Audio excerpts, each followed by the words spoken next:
ஓம் சாந்தி 7/12/2025 அவ்யக்த Bapdada revise date 2/2/2008 Madhuban. சம்பூர்ண தூய்மையின் மூலம் ஆன்மீக கௌரவம் மற்றும் ஆளுமையின் அனுபவம் செய்து கொண்டே தனது மாஸ்டர் ஞான சூரியன் சொரூபத்தை வெளிப்படுத்துங்கள்.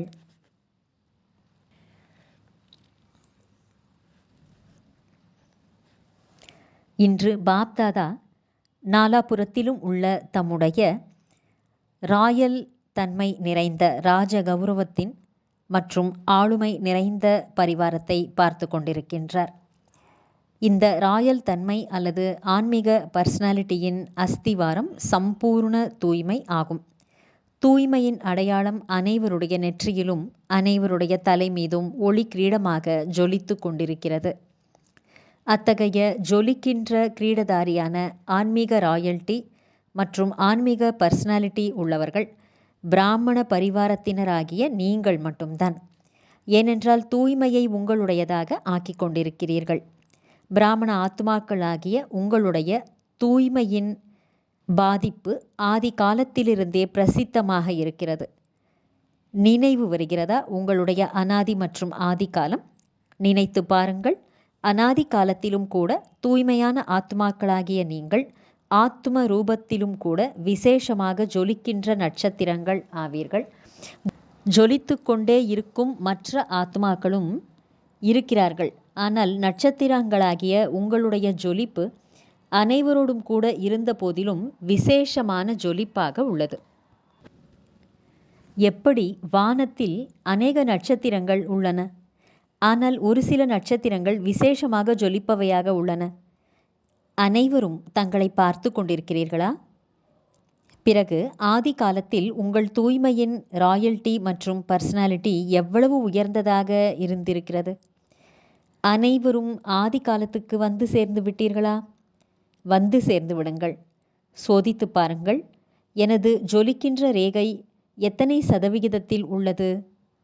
ஆதி காலத்திலிருந்து கடைசி காலம் வரை உங்கள் தூய்மையின் ராயல் தன்மை மற்றும் ஆளுமை சதா காலமும் உள்ளது.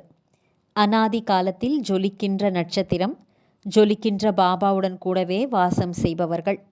உடனுக்குடன் தங்களின் விசேஷத்தன்மையை அனுபவம் செய்யுங்கள். அனைவரும் அனாதி காலத்தில் வந்து சேர்ந்து விட்டீர்களா? பிறகு முழு கல்பத்திலும் தூய்மையான ஆத்மாக்களாகிய உங்களுடைய ராயல் தன்மை பலவிதமான ரூபங்களில் உள்ளது. ஆனால் ஆத்மாக்களாகிய உங்களைப் போல் யாரும் முழு தூய்மையாக ஆகவில்லை. தூய்மையின் பிறப்புரிமை விசேஷமான ஆத்மாக்களாகிய உங்களுக்கு பாபாவிடமிருந்து கிடைத்துள்ளது. இப்போது ஆதி காலத்திற்கு வந்துவிடுங்கள். ஆதி காலத்திலும் பார்த்தீர்கள். இப்போது ஆதி காலத்தில் உங்கள் தூய்மையின் ராயல் தன்மையின் சொரூபம் எவ்வளவு உயர்ந்தது. அனைவரும் சத்யுகம் வந்து சேர்ந்து விட்டீர்களா? சேர்ந்து விட்டீர்களா? எவ்வளவு அன்பான சொரூபம் இந்த தேவதா சொரூபம். தேவதைகளை போன்ற ராயல் தன்மை மற்றும் பர்சனாலிட்டி முழு கல்பத்திலும் வேறு எந்த ஆத்மாவுக்கும் இல்லை. தேவதை ரூபத்தின் ஜொலிப்பை அனுபவம் செய்து கொண்டிருக்கிறீர்களா? இவ்வளவு ஆன்மீக பர்சனாலிட்டி, இவை அனைத்தும் தூய்மையின் பிராப்தியாகும். இப்போது தேவதா ரூபத்தின் அனுபவம் செய்தவாறு மத்திய காலத்திற்கு வந்துவிடுங்கள். உங்கள் பக்தர்கள் பூஜைக்குரிய ஆத்மாக்களாகிய உங்களுக்கு பூஜை செய்கிறார்கள், சித்திரங்களை உருவாக்குகிறார்கள். எவ்வளவு ராயல் தன்மை நிறைந்த சித்திரங்களை உருவாக்குகிறார்கள். எவ்வளவு ராயல் தன்மையோடு பூஜை செய்கிறார்கள். தன்னுடைய பூஜைக்குரிய சித்திரம் முன்னால் வந்து விட்டதில்லையா? சித்திரங்களையோ தர்மாத்மாக்களுக்கும் கூட செய்கிறார்கள், தர்ம பிதாக்களுக்கும் கூட செய்கிறார்கள், நடிகர்களுக்கும் செய்கிறார்கள்.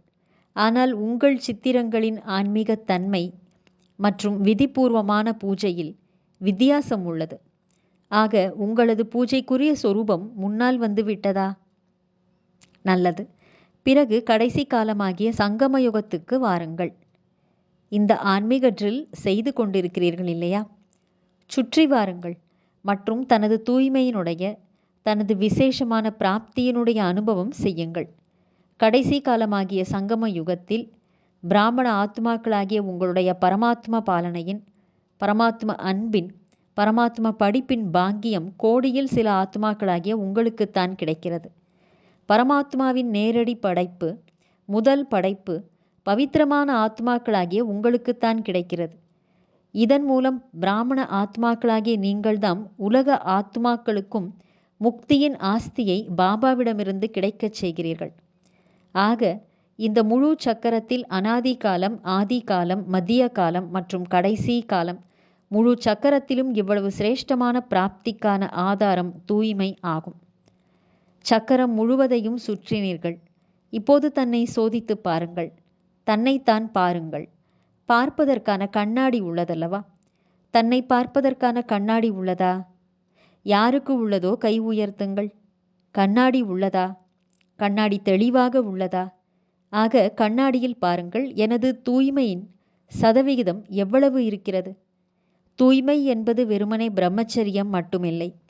ஆனால் பிரம்மாச்சாரி, அதாவது மனம், சொல், செயல், சம்பந்தம், தொடர்பு அனைத்திலும் தூய்மை உள்ளதா?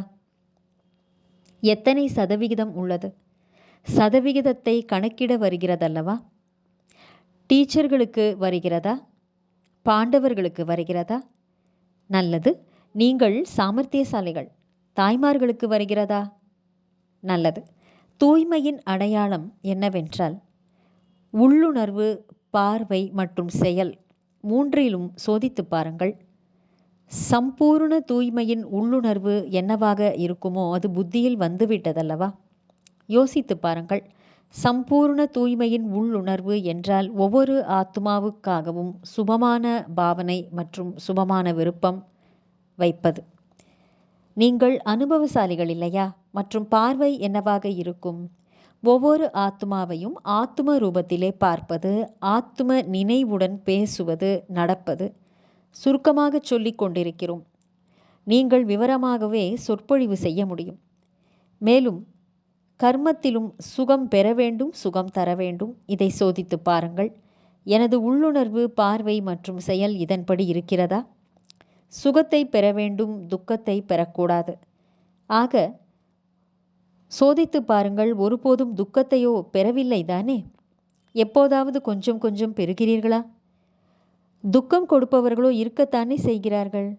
அவர்கள் துக்கம் கொடுத்தாலும் கூட நீங்கள் அவர்களை பின்பற்றுவீர்களா என்ன? யாரை பின்பற்ற வேண்டும்?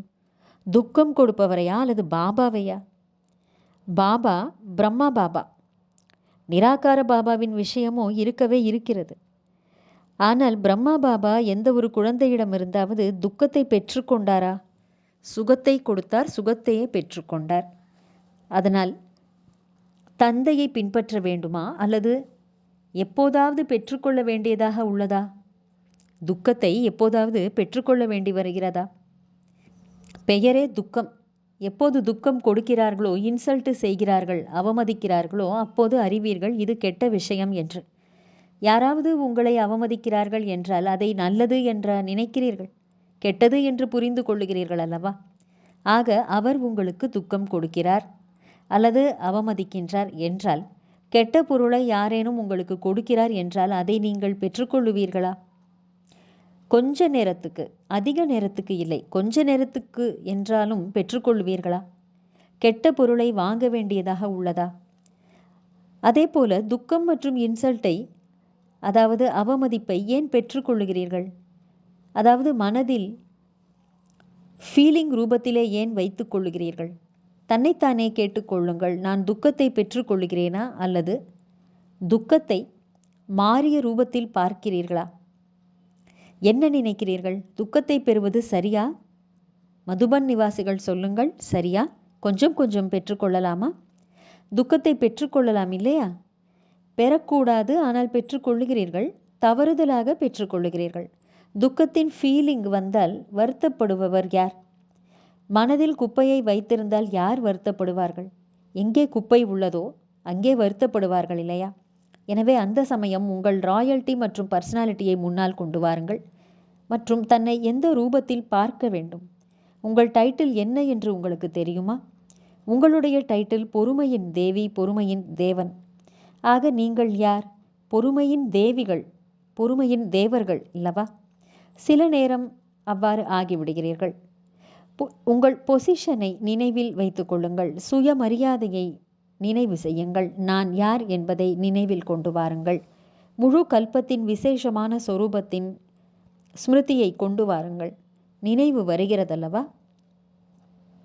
பாப்தாதா பார்த்தார். எப்படி எனது என்ற சொல்லை சகஜ நினைவாக மாற்றிவிட்டீர்கள். ஆக எனது என்பதன் விஸ்தாரத்தை ஒருங்கிணைப்பதற்காக என்ன சொல்லுகிறீர்கள்? மேரா பாபா என்று சொல்கிறீர்கள். எப்போதெல்லாம் எனது என்பது வருகிறதோ அப்போது மேரா பாபா, என்னுடைய பாபா என்று சுருக்கி விடுகிறீர்கள். அடிக்கடி மேரா பாபா என்று சொல்வதால் அவருடைய நினைவும் சகஜமாகிவிடும் மற்றும் பிராப்தியும் அதிகமாகிவிடும். அதை போலவே நாள் முழுவதும் எந்த விதமான பிரச்சனை அல்லது காரணங்கள் வருகிறது என்றால் அதில் இந்த 2 சொற்கள் விசேஷமானவை, நான் மற்றும் எனது. ஆக எப்படி பாபா என்ற சொல்லை சொன்னதுமே என்னுடைய என்ற சொல் பக்காவாக நினைவுக்கு வந்துவிட்டது. அனைவரும் இப்போது பாபா பாபா என்று மட்டும் சொல்வதில்லை, மேரா பாபா என்று சொல்கிறீர்கள். என்னுடைய பாபா என்று சொல்கிறீர்கள். அதை போலவே நான் என்ற சொல்லை சொல்கிறீர்கள் என்றால் அதையும் மாற்றுவதற்காக எப்போதெல்லாம் நான் என்ற சொல்லை சொல்கிறீர்களோ அப்போது தன்னுடைய ஸ்வமானங்களின் லிஸ்டை முன்னால் கொண்டு வாருங்கள். நான் யார்?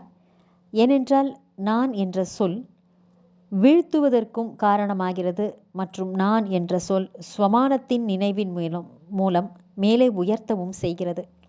எனவே அப்படி மேரா பாபா என்பது எப்படி உங்களுக்கு பயிற்சியாகிவிட்டதோ அதே போல நான் என்ற சொல்லை தேக உணர்வின் நினைவுக்கு பதிலாக தன்னுடைய சிரேஷ்டமான ஸ்வமானத்தை முன்னால் கொண்டு வாருங்கள்.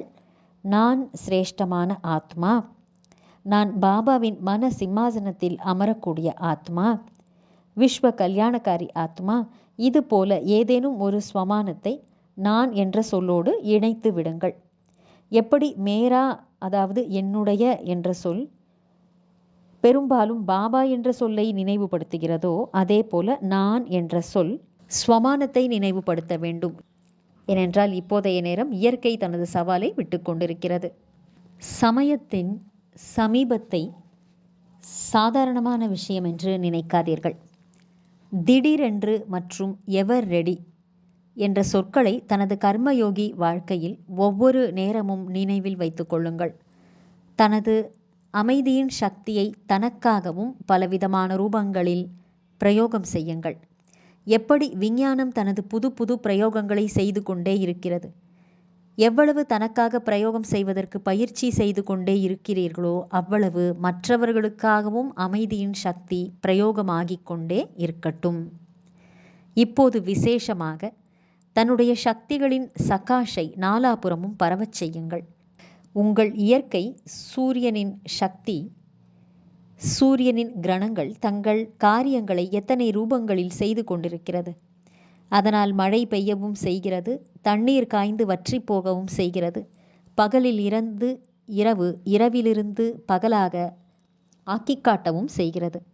அப்போது நீங்கள் உங்கள் சக்திகளின் சகாஷை வாயுமண்டலத்தின் பரவச் செய்ய முடியாதா? ஆத்மாக்களுக்கு தனது சக்திகளின் சகாஷ் மூலம் துக்கம் மற்றும் அமைதியற்ற நிலையிலிருந்து அவர்களை விடுவிக்க முடியாதா?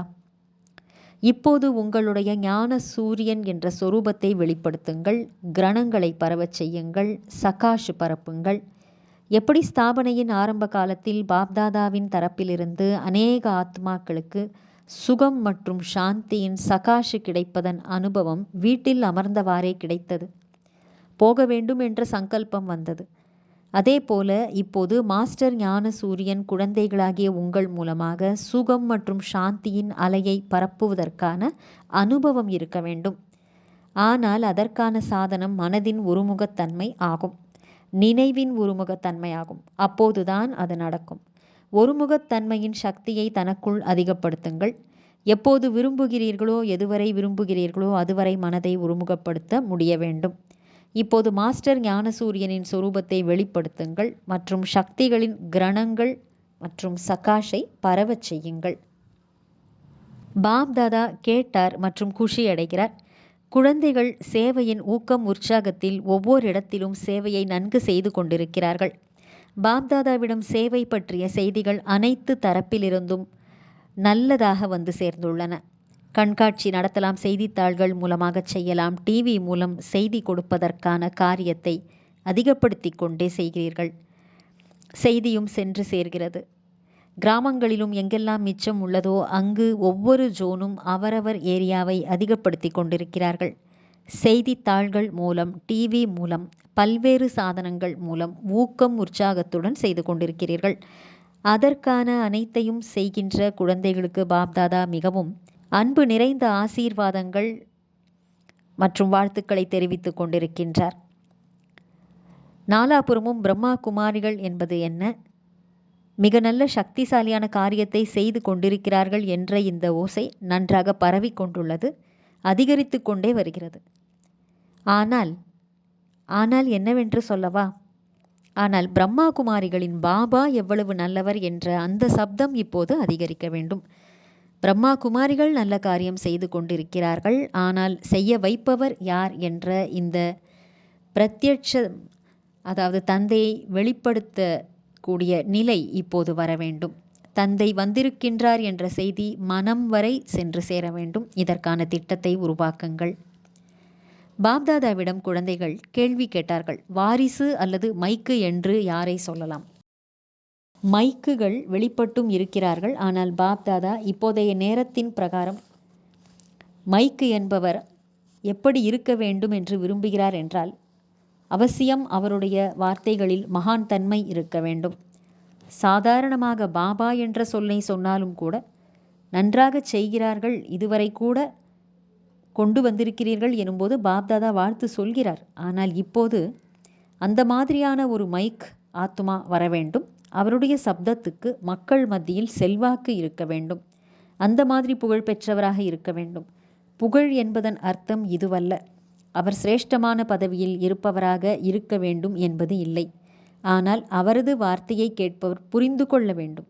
இதை சொல்பவரின் சப்தத்திற்கு மதிப்பு உள்ளது. இதை அனுபவத்தோடு சொல்கிறார்கள் என்றால் மதிப்பு இருக்கும். அந்த மாதிரி மைக்குகளோ அநேகம் பேர் உள்ளனர். ஆனால் ஒவ்வொருவருடைய பேச்சிலும் உங்கள் சக்தியில் ஒவ்வொரு மாதிரியான வித்தியாசம் இருக்கும். அதுபோல அப்படிப்பட்ட மைக்கை தேடுங்கள். அவர்களின் சொல்லில் சக்தி இருக்க வேண்டும். அவரது சப்தத்தை கேட்பவர்கள் புரிந்து கொள்ள வேண்டும், இவர் அனுபவம் செய்து வந்திருக்கிறார் என்று. பிறகும் கூட தற்போது ஒவ்வொரு மண்டலம், ஒவ்வொரு வர்க்கத்திலும் மைக்கு வெளிப்பட வேண்டிய அவசியம் உள்ளது.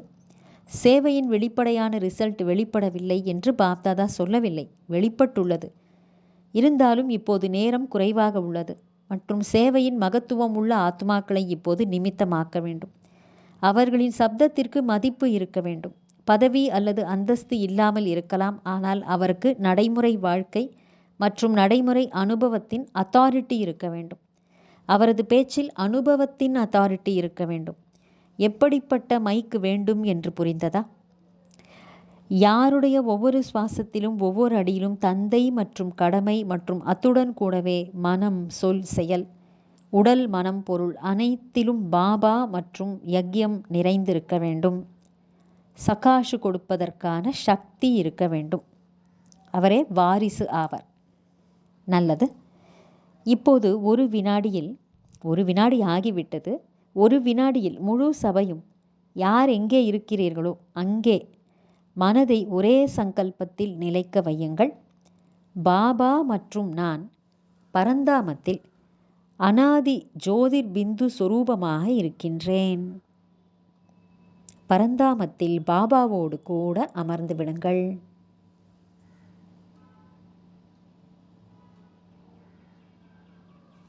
நல்லது. இப்போது சாகார ரூபத்திற்கு வந்து விடுங்கள். இப்போது நிகழ்காலத்தின் கணக்குப்படி மனம் மற்றும் புத்தியை ஒருமுகப்படுத்துவதற்கான பயிற்சி என்ன செய்து கொண்டிருக்கிறீர்களோ அந்த காரியத்திலேயே ஒருமுகப்படுத்துங்கள். கட்டுப்படுத்தும் சக்தி, அதாவது கண்ட்ரோலிங் பவர் என்பதை மிகவும் அதிகமாக்குங்கள். மனம், புத்தி, சமஸ்காரம் மூன்றின் மீதும் கட்டுப்படுத்தும் சக்தி வேண்டும். இந்த பயிற்சி வரப்போகின்ற காலத்தில் அதிகமான உதவி கொடுக்கும். வாயுமண்டலத்தின் பிரகாரம் ஒரு வினாடியில் கட்டுப்படுத்த வேண்டியிருக்கும். என்ன விரும்புகிறீர்களோ அதுதான் நடக்க வேண்டும். ஆக இந்த பயிற்சி மிகவும் அவசியமாகும். இதை லேசாக ஆக்கிவிடக்கூடாது. ஏனென்றால் சமயத்தில் இதுதான் கடைசி நேரத்தை அழகானதாக உருவாக்கும். நல்லது. நாலாபுறத்திலும் உள்ள இரட்டை சிம்மாசனதாரி, பாப்தாதாவின் மன சிம்மாசனதாரி, அதோடு உலக ராஜ்ய சிம்மாசனத்திற்கு அதிகாரி, சதா தனது அனாதி சொரூபம், ஆதி சொரூபம், மத்திய சொரூபம், கடைசி சொரூபத்தில் விரும்பும்போது நிலைத்திருக்கக்கூடிய அனைத்து கஜானாக்களையும் சுயம் காரியத்தில் சதா ஈடுபடுத்தக்கூடிய மற்றும் மற்றவர்களையும் கஜானாக்களால் நிரம்பியவர்களாக ஆக்கக்கூடிய அனைத்து ஆத்மாக்களுக்கும் தந்தை மூலமாக முக்தியின் ஆஸ்தி கிடைக்கச் செய்கின்ற அத்தகைய பரமாத்ம அன்பிற்கு பாத்திரமான ஆத்மாக்களுக்கு பாப்தாதாவின் அன்பான நினைவுகள், மனப்பூர்வமான ஆசீர்வாதங்கள் மற்றும் நமஸ்தே.